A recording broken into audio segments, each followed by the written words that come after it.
This is another option to try and lengthen one side of my low back by biasing more of the quad and the hip flexor. So I start off on my side, and as I'm laying here, I keep both knees up towards my chest, and then I start to take this top leg back behind me with a bent knee.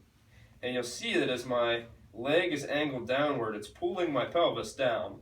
It's also putting tension on my quad and hip flexor, so I have to watch that as I go back, I may start to want to arch my back, which I don't want, and really keeping this bottom knee up towards my chest is trying to minimize how much my back wants to arch.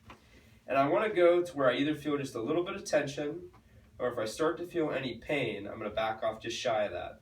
Now, ways that I can modulate this a little bit, perfect, are to put some small pad or pillow underneath this knee so it's not angled down quite so sharply, right? So this may be a more comfortable position to start with a little bit of support.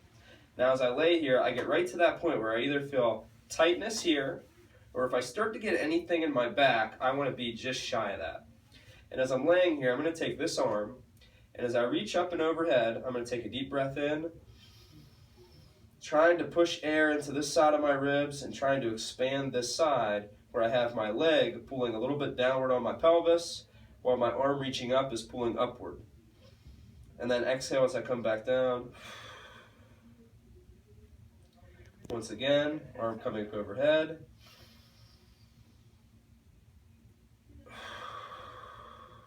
Trying to create that expansion. Now just so you see it from the other side, I'm going to switch legs. Same thing, one knee up towards my chest.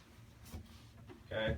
Top knee is coming back slowly to where I either feel tension in my hip or thigh, or if I start to feel my back or things back here, I'm going to come up just shy of that. And then same idea. As I'm here, I'm going to take a deep breath in as I reach overhead.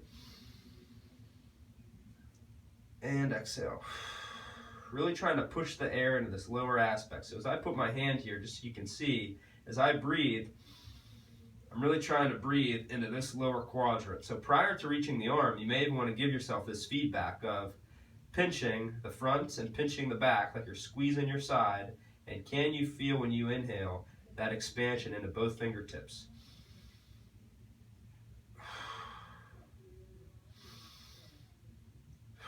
And once you can do that, you don't need the tactile feedback, then you could go into the arm motion.